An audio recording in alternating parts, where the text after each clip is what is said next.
everybody, it is Victory Oganaya with the CUNYAC Chronicles, and today I am here with two very special guests, some alumni and coaching alumni.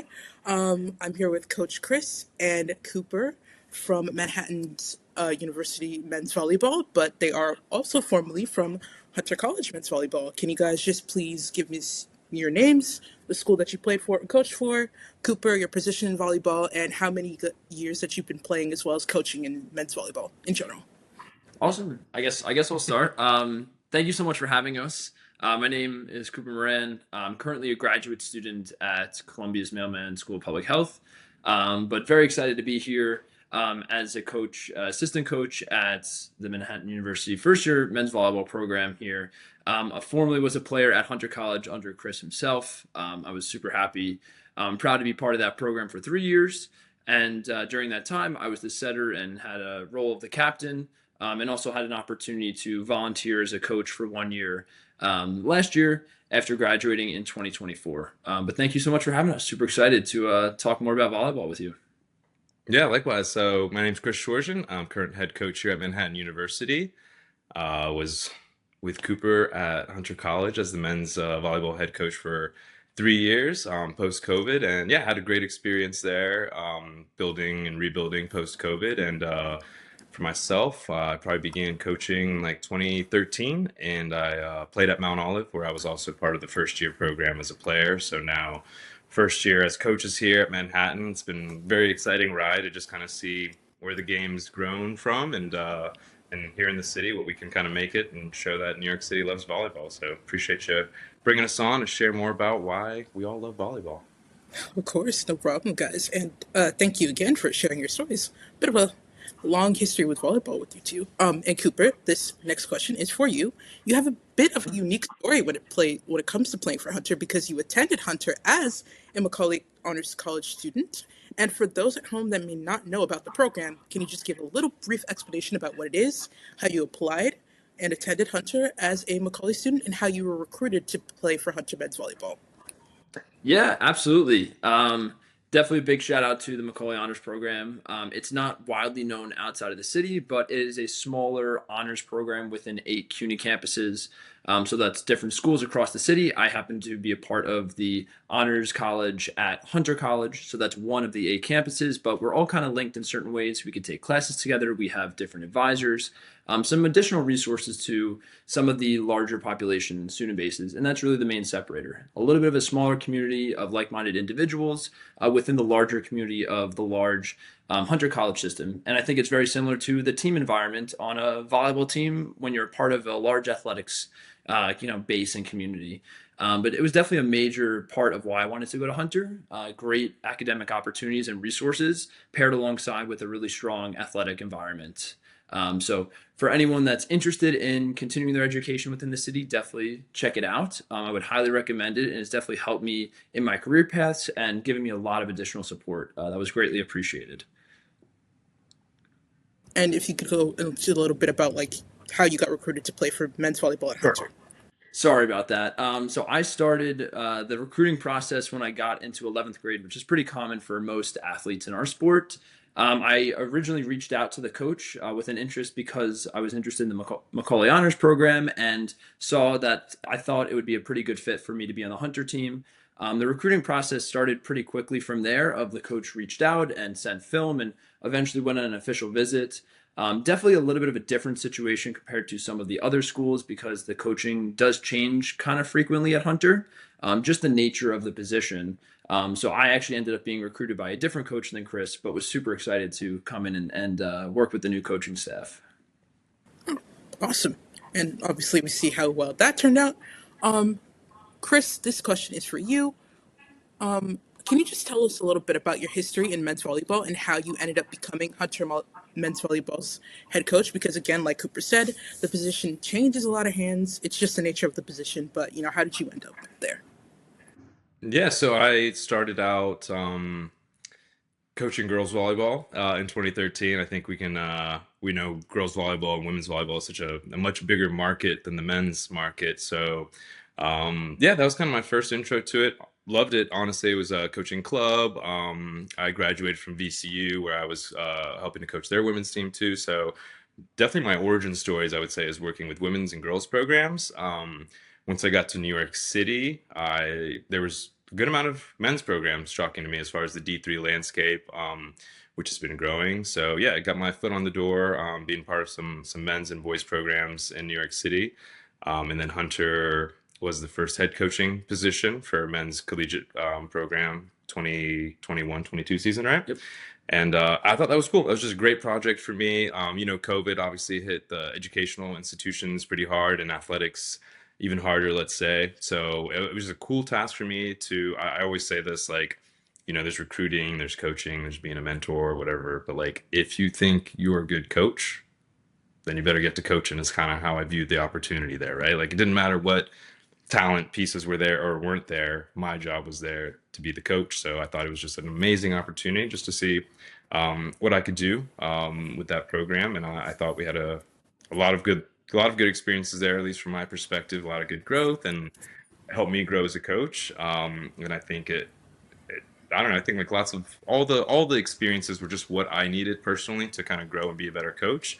And lucky enough, Manhattan got their first D1 program in 2024. I was hired in October to build this program from the ground up, from drawing the lines on the court, designing the jerseys, to picking every single player and every single staff member. So I think the Hunter experience was exactly what I needed to kind of scale up and do it at a Division I level. So it's been a cool journey to be part of New York City's volleyball scene as a transplant, let's say, and very happy to be a part of it. I think New York City has very much a big love for volleyball, men's and women's, and it's cool to kind of be able to show the country that.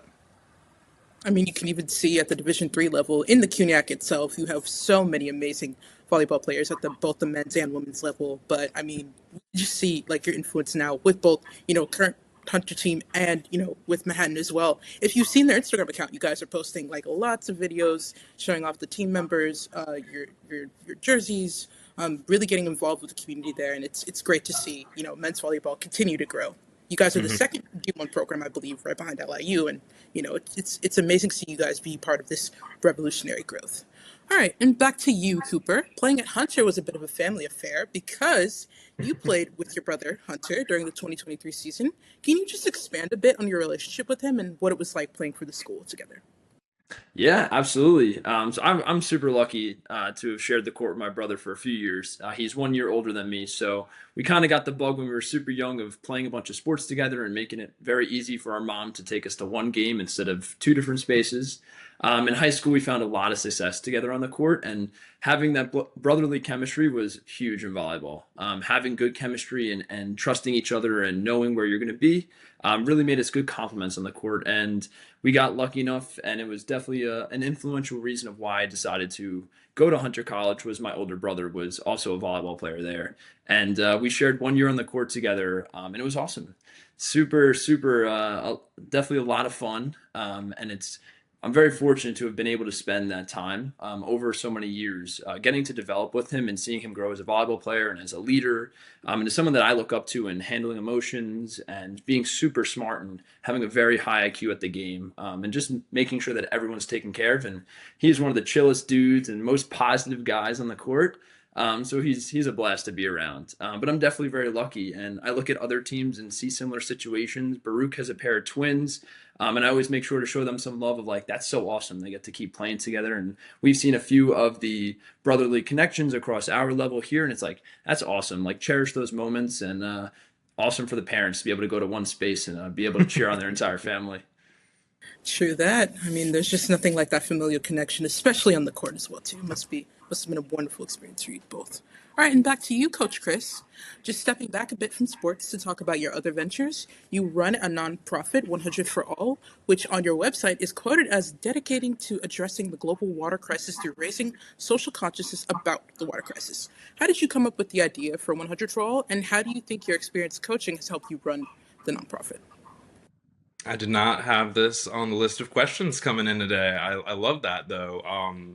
Thanks for asking me that. Honestly, No problem. this nonprofit means a lot to me, as you can imagine. To put this much effort into creating a company, it must mean something. But yeah, I was lucky enough to travel through work in my previous career.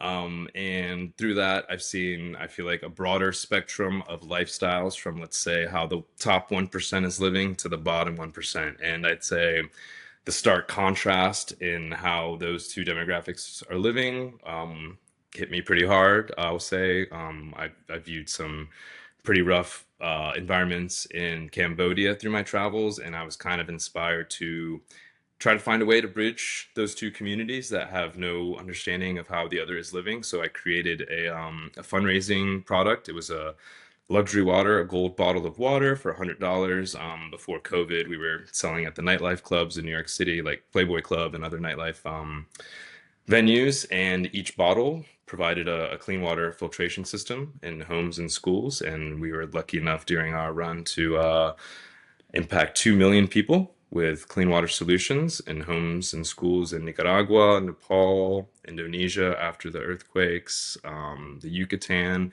And in the last 5 years, 6 years now, we've been focused in the Philippines. And I think that all of these experiences, though I could still work on my patience for sure, help me to be more patient and more flexible. To be honest, things go wrong on every one of these trips, and I wouldn't say like it's like not a it's not like a wrong that I'm used to. It's like such cultural differences or social norm differences or like things that you just can't even comprehend, right? Like bringing a Spanish interpreter, but the village people speak Mayan as like a real example. Didn't really plan for that. Wasn't sure anyone spoke Mayan anymore. Now I know that they speak Mayan down there. So I think just kept me on my toes to problem solving, as well as just more open to that, you're from your culture, I'm from mine, and we have different, views and norms and stuff, but we can still kind of work towards a common goal here. I think that's been a good takeaway from those experiences. And I mean, you guys are doing, I mean, I've seen from your LinkedIn, I mean, 2 million people, being able to give them fresh water, it can really be life changing. And, it just goes to show that the things that you do, whether it's coaching, it's just so much bigger in sports. It can help you, in real life with, whatever ventures that you're looking to go into. All right. And this is leads me to my next question. Back to you, Cooper. You've got quite the resume because you were not only Hunter's captain for a little bit, named to the All Star team in 2022, were given the Hunter Golden Hawk Award, and most notably, you were CUNYAC Student Scholar Athlete of the Year in 2024. Can you just tell us a little bit more about how you got that balance between school and sports, and also what it was like winning Student Athlete of the Year in 2024? Yeah, absolutely. I have a interesting outlook on these awards and stuff, and it's really appreciated that I get the recognition. But these awards really are not about me. It's about my coaching staff. It's about my teammates. I was a setter by trade. For any of you that don't know, setter in many ways is like a point guard or the quarterback. They achieve all their success from other people's success. So my best stat is an assist. It's giving other people the ball and letting them get a kill. So I wouldn't achieve any of my success if I didn't have hitters, and I wouldn't even get the ball if I didn't have passers behind me, like my brother, for example. So it's super amazing that I got the recognition, and I really appreciate it. And Scholar Athlete was awesome because I was putting in a lot of hard work in the classroom, but this was just icing on the cake, as I see. We were really going for team championships, and while we did fall short, that was really the main goal, and this was icing and maybe some sprinkles too. But it's nice to look back on, and I really appreciate it. But they're not too high on my pedestal for me. I'm right now chasing a championship, and we're chasing a championship here.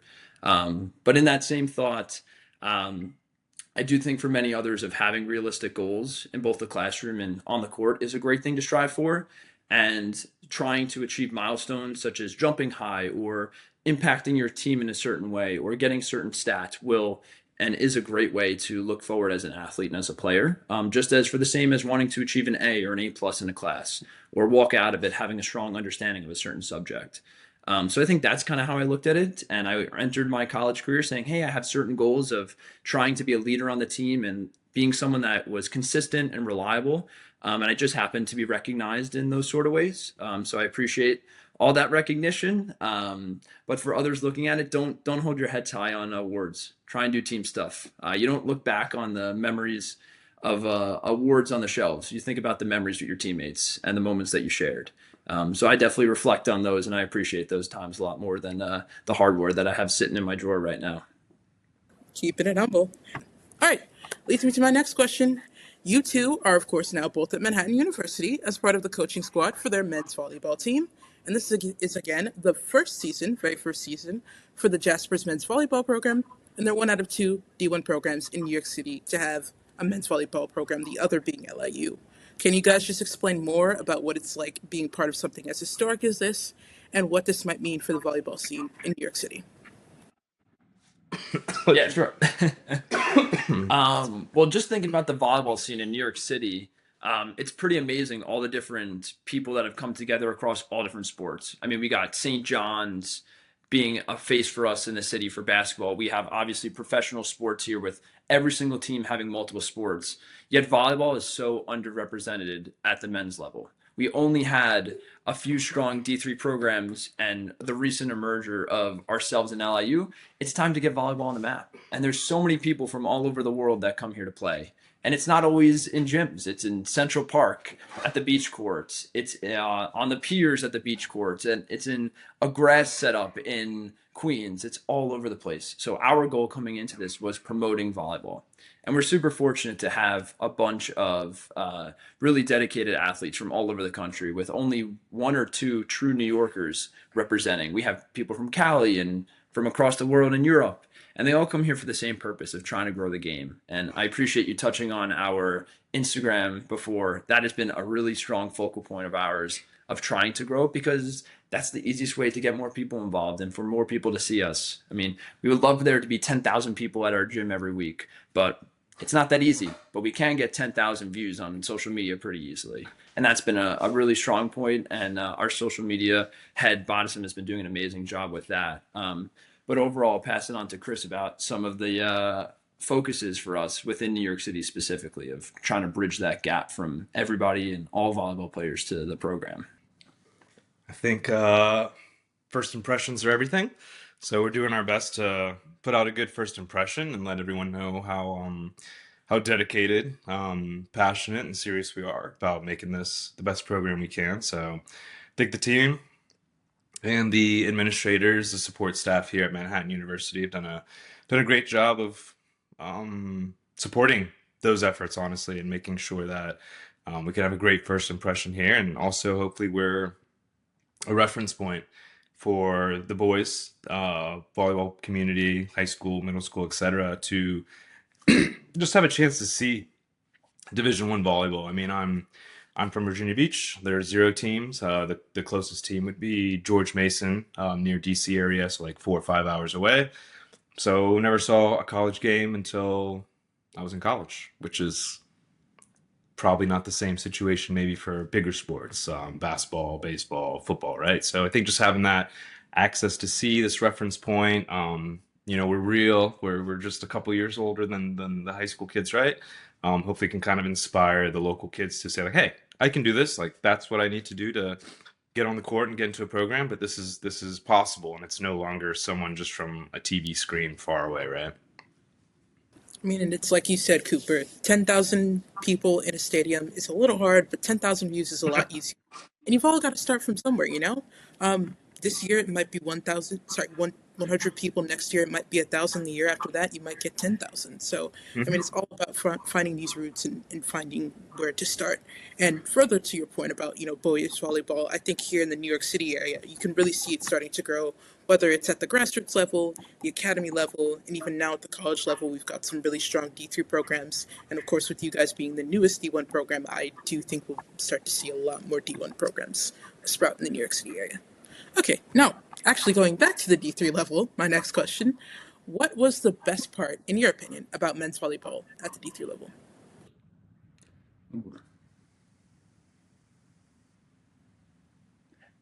I think definitely from having experienced it for 3 years. I mean, the big separation between the D1 level and the D3 level, now having a little bit of both perspectives, is the amount of time put into it.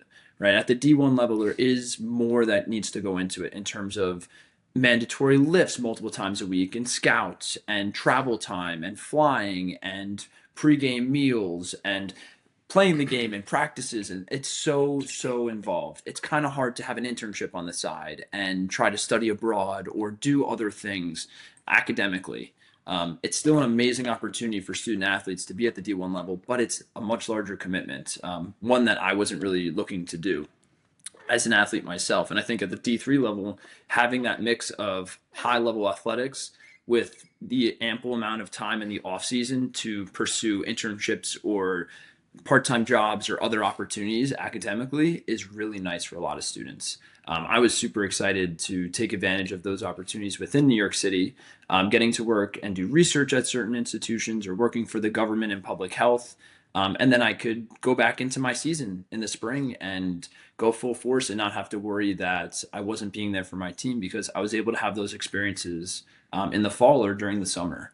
So I think D3 offers that really nice combination and that nice balance, which a lot of students, I think, take great advantage of. Yeah, I would echo everything Cooper said. I'll add a CUNY specific kind of coach's perspective.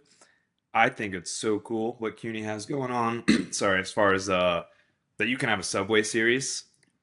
I don't know. I'm not from New York. I think that's a really cool way to go play each other, and then the rivalries. Like I think the ability to have a rivalry, but also all the the fans or players or communities from opposing sides were high school teammates or high school classmates and hang out afterwards and have the same friends and they go at it like the Baruch and Hunter Battle of Lexington. Like I don't know of a D3 rivalry that exists to that level. I think it's super cool to fill the stands. I think it's so cool that not even just a championship game, but like when they play each other two times in the regular season and then in the postseason, that those stands are full and they're full of passionate fans screaming at everybody.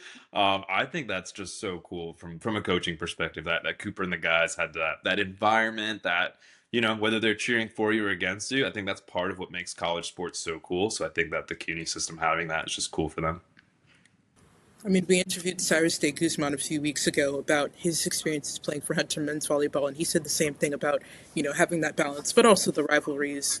And, like, you have some teams you might be playing against your former high school or club teammates, you might be playing on the same team as them.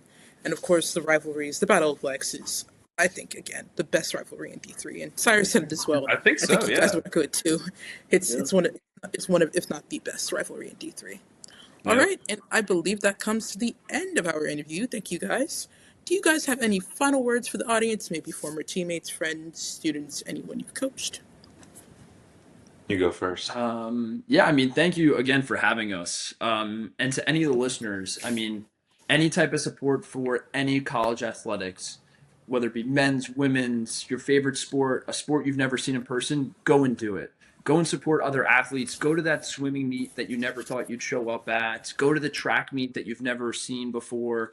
Go on the subway to the softball field and watch a game, or come down to the gym and see an environment. Like, support college athletics. It's an amazing opportunity as a student to get involved and find that community. So for the athletes, encourage your friends, and for your friends, go show some support. Yeah, I would say Hawks up, right? And definitely thanks to all the administrators and everyone at Hunter that kind of made our ride there memorable. And I would say yeah, I would echo Cooper's sentiment, and I'll say this about sports being at the Division 1 level is like I feel like sometimes people get it twisted and like you can only enjoy sport if you're like succeeding at such a high level. I would counter that and say just go play a sport and enjoy it at whatever level you are, and that is what makes you interesting, is that you enjoy something, and like you don't got to be the best at it, or who cares what level you're playing at. Just get out there and try a new sport, and if volleyball is one of them, and through hearing this conversation, I'd be very happy to hear that someone picked up volleyball just through this. So thanks for the opportunity. We appreciate you bringing us on board. Of course, anytime, guys. And I would have to say, I would have to echo your sentiment, Cooper. Please go support college athletics, especially at the D3 level. If you can't make a game through the subway, see if it's online. Most of these games are available on YouTube. The CUNY Championships are available on their website, too. So, again, thank you, Chris. Thank you, Cooper. Thank you to you, whoever at home is watching this. This is Victory Oganaya with the CUNYAC Chronicles, and goodbye.